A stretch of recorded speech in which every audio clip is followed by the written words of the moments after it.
Broker but not broken. Wow. Who broke the hearts? Yes, of the many Filipino. Surprise for me kasi hindi ko pa nakikita. So whatever reaction makikita nyo dito is genuine reaction ko. Hindi tayo hihiga. Oh my God. In love talaga ako dito. So kung ako sa totoo lang, okay na okay ako dito.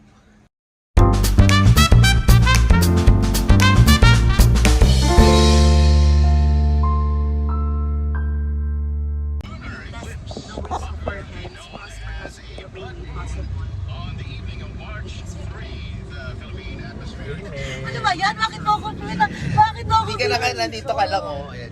Hi guys! So go vlog ako. Ano ba yan? May video pala yung Ayan, pray. oh, diba? Nag-pray siya guys. Ngayon ko lang narinig. Oo, ganun ako mag-pray. Walang focus. Sabi ko Meron kasi siyang divided attention.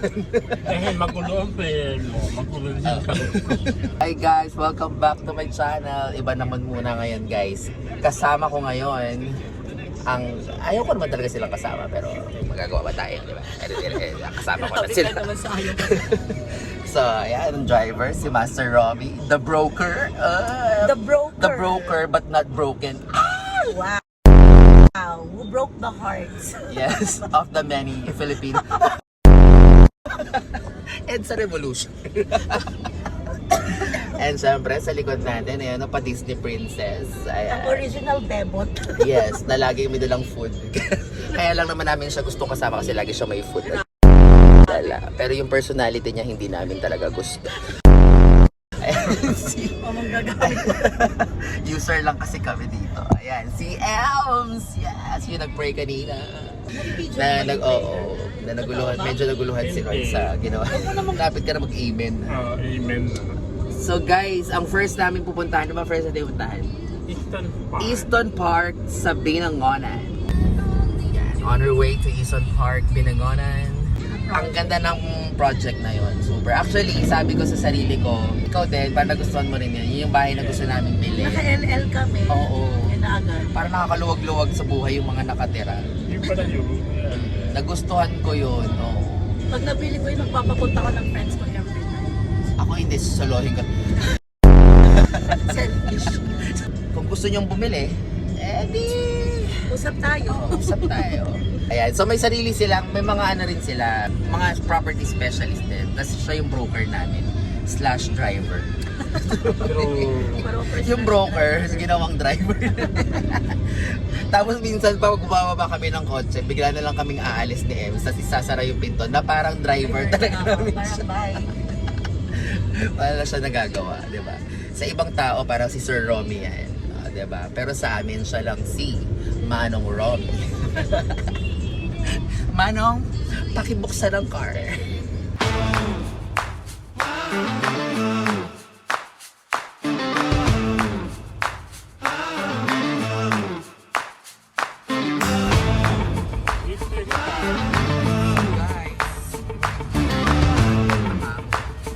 So meron siyang tricycle. Ayan o, Easton Park. Ako naisip ko din na dito sa Binangonan kasi malapit na to sa Taytay. Malapit na siya sa Tikling. Oo, yung Antipolo. Bakit yun? Yung Tikling papunta na yan ng Ortigas. So kung dito ka magbibili ng property, malapit ka na rin sa Manila. Meron ka rin konting touch ng probinsya. Oh, di ba? PBTS. Peanut butter to sa...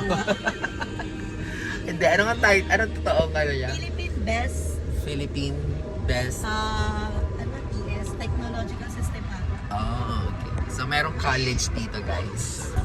Kompleto na siya. Oh, may O-Save. Alam mo ba yung O-Save? Oh, parang siyang 7-Eleven. Oo. Oh, save. Side, bawi naman. Okay, so medyo may konting lang naman, slight na sa daanan kasi pataas, ganyan, di ba? Pero maganda naman ang dito, transportation kasi may mga tricycle doon and tingnan nyo naman maraming bahay. Pero sabi nga ni Romy, pagdating doon, bawi ka sa sa ganda ng project na yan. Mamaya makikita nyo yan. Oh, may Alpha Mart din on the way. Private po. Uy, may resort. And car wash nga yung nasa baba. Ito sa resort.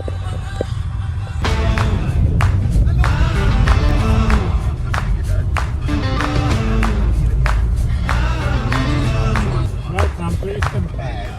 Welcome! Oh, ang ganda, ang nice. Oh, ang ganda ng gate. Fairness ha, talaga naman in fairness. Gate pa lang, kamukha na ng house.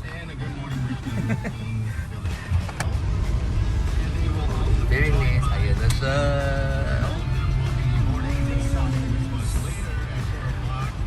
Ganda. Pwede nang mag-move agad. Pre-selling ba to? Di ba pre-selling? Peter. Pre-selling ito guys. In fairness, oh, ang mga kalsada mukhang malalaki naman. Dalawang kotse. More than. May garage. May gutter. Ganda ang gutter. Hindi basta-basta. Dito na ba tayo? So guys, we're here sa Easton Park. Yes! Unit B, ito. Ang ganda oh. Ito yung unit B. Ito yung unit A. Magkano yung unit B? Na para bang bibili mo today. Malay mo naman. Ito yung A.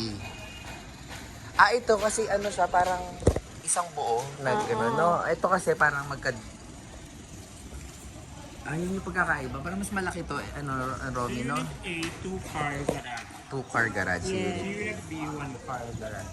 Oo nga na. Okay, so papasukin natin yan guys mamaya at manghihimasok tayo. Manghihimasok tayo ng buhay ng... So guys, papasok tayo ngayon sa Unit B. Basic finish. Basic finish. So pagpasok niyo dito, hindi pa to yung itsura nung talagang, tawag doon, dressed up unit na. So let's go. Hi guys! Guys, nandito tayo ngayon sa loob. As I've said kanina, hindi pa ito yung dressed up. So, marireceive nyo ang unit ng ganito. Ganito na. Guys, ang ganda nyo na marireceive ng unit, promise. Ito yung pwede nyo gawing living area. Okay, so punta muna tayo dito. Anong meron dito? Ayan, so guys, dito may maliit na space. Pwede itong gawing storage. Storage. Ito yung ilalim ng hagdan. Pwede siguro dito na ilagay yung mga panglinis nyo ng bahay, mga... Shoes. Yeah, mga shoes, pwede rin. Ayan, so very generous space naman ang CR. Okay, maganda naman, malaki at high ceiling ha. Okay, so marireceive nyo yung unit na ito na, may ganito na. At ang sahig, tingnan nyo, tiles na siya. And hindi siya yung madulas na tiles. Pwede pa siguro sila maglagay dito ng glass kung gusto nyo. Ang sahig niya, I think this is rubber pane. No? Ang sahig. Okay, dito naman sa side na to guys, dyan pwede nyo ilagay yung living area nyo. Dito, kitchen na siya. So, kasama na to pag na-receive nyo. Yan. So, storage. And then, siguro pwede dito yung ref. Mamaya man dito sa dress up. Nag-i-imagine lang ako guys ha. Tapos, more storage. How about the ceiling? Ayan. High ceiling siya guys, in fairness, mataas. Hindi kaya ng ibang mga units na nakikita ninyo na medyo maliit. Okay, so let's go to the second floor. Okay. Very safe naman yung hagdan for me. Okay naman siya. So guys, dito sa second floor, ayan. As you can see, maluwag siya. I guess pwedeng dalawang kwarto. Pwede rin tatlo. Pwede rin tatlo, no? Okay, so pwede siguro lagyan ng division dito. Mamaya mag-dress up unit kung paano nila ginawa. But this guys, ayan, ang taas din ng ceiling. I guess pwede din maglagay ng kisame. And guys, one of the best features I guess is super laking window talaga. I love the window. Okay, so pwede kaya buksan? You think pwede natin siyang buksan? Sliding. Nice. Okay. At ang maganda dito guys, ang neighborhood. So, tignan nyo yung neighborhood. Sige. Oh, di ba? Ganyan ang makikita ko every day. You can see, provided na din ang mga saksakan. Naka-install na siya lahat. Kaya sinasabi natin na pwede ng tatlo. Kasi may tatlong saksakan na available. Saksakan ng aircon, another saksakan ng guwapo. Ay! Sige! Smooth. Smooth ka doon. May service na yan sa likod ah. This is naman guys, another room. Nakalimutan ko, another area pala, service area. Pwedeng laundry. Uy, ang laki ha! Ang laki. Ayan, pwedeng laundry siya guys, sampayan. No? Sampayan and pwede mo rin gawing tambayan kung gusto mo kasi maganda. Pwedeng extension ng kitchen, dirty kitchen pwede. So guys, ito yung ating turnover. Pag nag-turnover na sa inyo, ito yun. So guys, ngayon pupunta naman tayo sa tinatawag nating dressed up unit. So ibig sabihin, pwede kayo kumuha ng inspiration doon kung paano nyo aayusin yung bahay ninyo. So guys, welcome back. So this is our dressed up unit. Papapasukin naman natin ngayon. Meron na siyang mga furnitures, nakaayos na. It's also a surprise for me kasi hindi ko pa nakikita. So whatever reaction makikita nyo dito is genuine reaction ko. Let's go! Wow! Wow! Uy, ang ganda. Oh my God! Look at that. Mm. It's giving. Okay, na-stun ako. Nakalimutan kong nagbablog tayo. This is now the dress-up unit. Sabi ko nga sa inyo kanina, ito yung pwede nyong gawing living area. Look. Okay. Siguro, sa nagsisimulang pamilya, family of 3 or 4 or maybe 5, pwede na to. Right? Kasi kung tatlo yung rooms sa couple and then sa mga anak nila, mag-work tong size. So, ikot tayo guys. This is your living area. Ang chandelier. May nilagay silang malaking mirror, pampalaki ng space. Alright? And then, I guess, hindi sila naglagay ng TV dito, pero pwedeng maglagay ng TV dito if you want TV sa living area nyo. And this is your comfort room. Oh, ganda mo guys. Kagaya ng sinabi ko sa inyo kanina, you can do this or pwede kayong maglagay ng glass. Even if maglagay kayo ng glass, generous pa rin yung space natin dito. So, ayan. And wala lang itong storage, pero I guess you can put also storage dito. Ayan. Ito yung pinakita ko sa inyo kanina, hindi nila nilagyan din, pero this can also be a storage for shoes, for mga panglinis. And ito yung kanilang, this is, I guess, garden. May space siya for garden. Doon pa pala yung service area ko to. Ang maganda sa unit na to, meron kang space dito for your garden. Ganda oh. Ganda ng setup.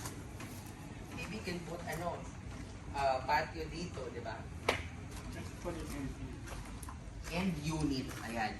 So guys kaya nagulat ako, akala ko laundry na to kasi kanina doon sa So this is your, pala to, end unit, yung corner, kaya may ganito siya. Lagi nakabukas talaga aircon nila. This is your kitchen, of course. Sabi ko nga kanina, di ba, dun sa turnover unit, pwedeng ref. Ganda rin ang pagkakagawa. This can also be closed storage, pwede. Pero maganda rin ang pagkakagawa nila dito. Try natin yung upo. Family of 4. Pwede rin 5. Pwede rin 6. Di ba? Depende na lang kung maliliit pa ang mga anak niyo. Kaya tayo. Feel. Okay. Itong door, papunta to sa laundry. Same lang din. Diba kanina yung pinakita ko. Pero dahil corner unit siya, meron siyang mas malaking space outside. Tara sa second floor. Oh, pwede yung gawin ganito yung hagdanan nyo, diba? Ganda. Wow!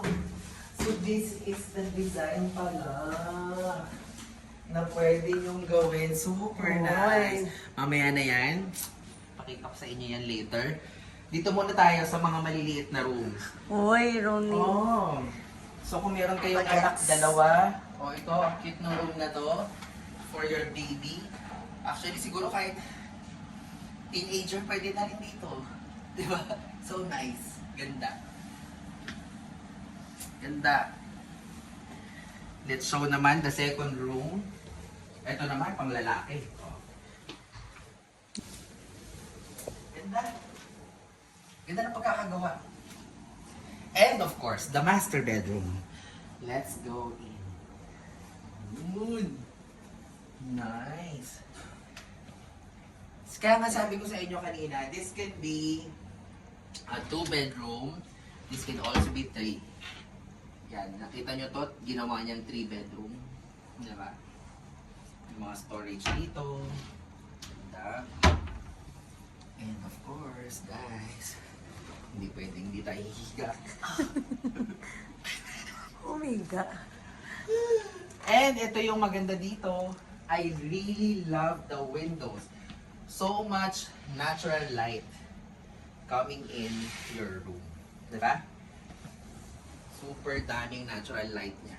Yun ang maganda sa bahay. Yung pagising mo sa morning, puro natural light. Tama? Ganda, diba? Try natin magbukas. Yun.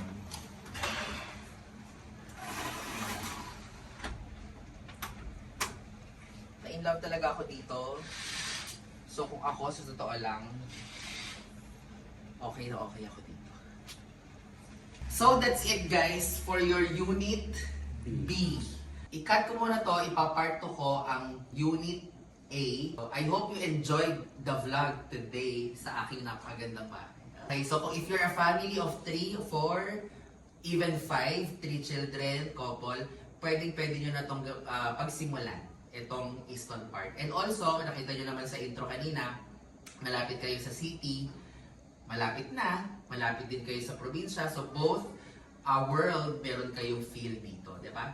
So guys, yun lang. Thank you for watching. Bye! And doon tayo galing, nandun yung Unit B and A.